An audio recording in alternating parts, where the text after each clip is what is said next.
Tandise. Amannya gange oba erinnya lyange nze Kizito Godfrey.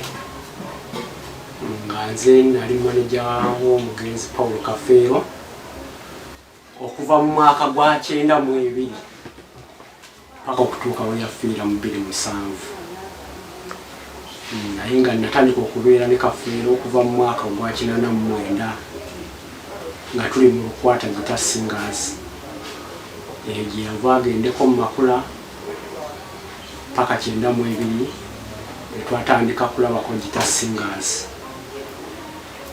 Naye mbeera nga bwengiraba esajjuse kyendowooza nti yadikwatibwa bwetyo. Mu kusookera ddala nze ndaba nga famire yali badde ekwatagana n'ab'emikwano gya Kafeero okusinga okusika omuguwa, kuba emikwano gimanyi bingi okusinga n'abafamire. Kubanga oba kyebagamba okugenda okusimula Kafeero okukebera DNA wateekwa okubaawo abaana n'abooluganda we bali ne bazaalaganwa kubaali todde omusaayi ne bakebera abaana. Naye ekyokugenda okumusima ekyo nze sikkiriziganya nakyo era sikiwagira. Nze amagezi ge nandiwaddewo abafamire bakwatagane n'abakulu b'ekika kuba Kafeero alina ekika kye yavaamu era yakyagala nnyo ekya jjajja Mugema. Baalikwataganye n'omukulu w'ekika ne bagonjoola ensonga ate ne zitasaasaana nnyo na kusasamaza abantu abaali abawagizi be ate abaali bamwetaaga ennyo. Nze ndowooza nti okukwatagana ne famire n'ekika kyekyalireese amakulu.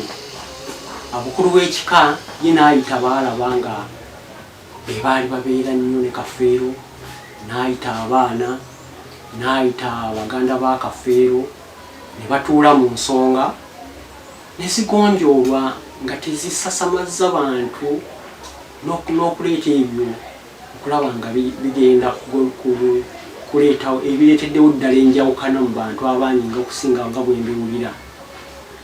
Kaakati muzeeyi nga bwe kyogerwa nti omugenzi yaleka talaamye ddala kituufu teyalaama? Omugenzi yalaama newankubadde tewaaliwo kiwandiiko kinene nnyo kiri awo, naye mu ddwaliro mu bigambo bye ne mu kuwandiika akatono ako yasobola olw'okuba tekyali takyalina maanyi yali yasalawo omwana Simon Peter Kafeero yaba amusikira. Naye ku nkomerero ab'ekika baakiwakanya ne basalawo ne bateekako omusika gwe baagala. Kati muzeeyi omugenzi ng'amaze okufa kuba yalina ekibiina kiramba nga nsuubira alina ebyuma bye yakozesanga, baani abagenda maaso n'omulimu guno? Omulimu ogwo yali atugambye tugende mu maaso ng'era yasinziira mu ddwaliro n'atuma eyali omukulu wa Ssolo gwe baali bayita Majjanja Gerald. Kati kiseera kye naakubirawo akakambe pasita n'amugamba ajja ŋŋambe tetusaanyangawo ekibiina kye naye tetukimalangawo wabula tugende mu maaso n'omulimu gwe tugende mu maaso. Naye ebyembi twakolako emyezi 3 taata w'omugenzi n'atuggyako ebyuma ebyo nekitegeeza nti omulimu gwali gusanyaladde. Twagezaako okupangisa n'erinnya ne balituggyako kati nekitegeeza nti twali tukyasobola kutwala mulimu gwe maaso. Oba ebyuma bino mwali temuyina ngeri gye muyambamu baana nga ssente zonna muzeezibika?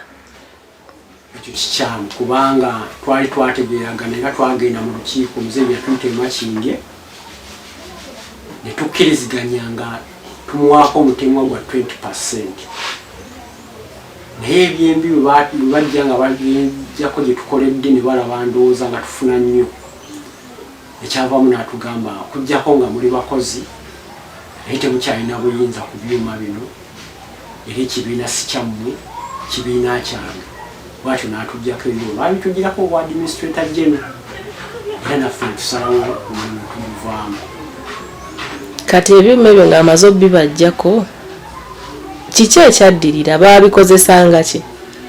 Ebyuma baagezaako bikozesa era baleeta Namagoye awo yayimbanga ennyimba za Kafeero nga gwe bakozesa nti ayimba ennyimba za Kafeero mu kibiina, naye ebyembi yakyabalemerera ne kigaana ne kibalimbi bakivaako. Awo sijja kulimba oba ebyuma baabiteekawa kubanga sirowooza nti bakyalinayo wadde kawaya akamu. Tumanyi bulungi omugenzi yali ng'ayimba n'omuyimbi Sekandi era tusuubira nti oli mu kuvaawo kono yalisigadde waakiri ayimba kuba n'amaloboozi gaali gafaanagana. Kati awo ye yaviiramu wa? Sekandi yalemesebwa ate nga n'omumanyi yali tannaba kwetengerera nnyo, kati ne kimuleetera okubanga teyasobola kugenda mu maaso naye nga waali era muyiiya mulungi naye talina busobozi. Ensonga enkuba ennyo. Gwe ng'eyamala ebbanga n'omugenzi Kafeero alina abamu ku baana be yakulaga kubanga kizuuliddwa nti abamu si babe, abaana be babe. Gwe ekintu ky'abaana ekyo kyogerako ki? Eky'abaana alina abaana be yakulaga era abamanyiddwa era bemmanyi nga ye gwe yalondanga omukuza yadde yali mukwano gwe nga si wa kika omwami Mandeevu agezezaako nnyo okukumaakuma abaana, naye simanyi lwaki ab'ekika baali mu kukwatagana ne Mandeevu ate ne mpulira ku mawulire nti ate mubbi, so nga yali badde bakwatagana naye ne bagonjoola ensonga ezo ne babitambuza bulungi kuba abaana naye kennyini abamanyi bulungi. Kakati embeera eno gwe gy'olaba ogamba erimu ebyenfuna era oli ne bw'abaawa akimanya obumanya nti abo byanfuna bye bireese entabuka kuba bitaba byanfuna ebintu byali badde mu kuteeseganya. Ekyokubiri Pawulo yali tayagala nnyo byamawulire byakasasamalo. Sirowooza nti baali badde bateekawo akasasamalo ng'ate ensonga zisooka okukwatibwa mu bwegendereza. Abamu ku bo bavuddeyo ne bagamba nti si byanfuna kuba n'ebintu by'omugenzi bye yaleka tebikyaliwo. Waliwoko ebintu by'omanyi nga ddala weebiri? Weebiri ennyumba ye ye Masaba weeri, ettaka kutudde ekijja kye weeriri n'ettaka eddala eddene eddala nalyo gyeriri. Ogamba byenkanawa? Ettaka byempulira mbu kati balimirako bikajjo kyesimanya ani yabateekako ebeera mayiro ne ekazi ebibiri okuli ekijja n'okuli amaka g'omukyalo ndowooza ziringa fuuti 100 ku 100. Ani alimirako ebikajjo? Ku mayiro gy'ogambye kwalimira ebikajjo? Naye simanya ani alimirako kuba mbadde nange ndudde okugenda ku kyalo eyo, kati simanyi ani alimira ebirimirako, simanyi ani yalibawa kuba ate era nze siriwo nnyo kulondoola bintu bye kubanga abaana baakula.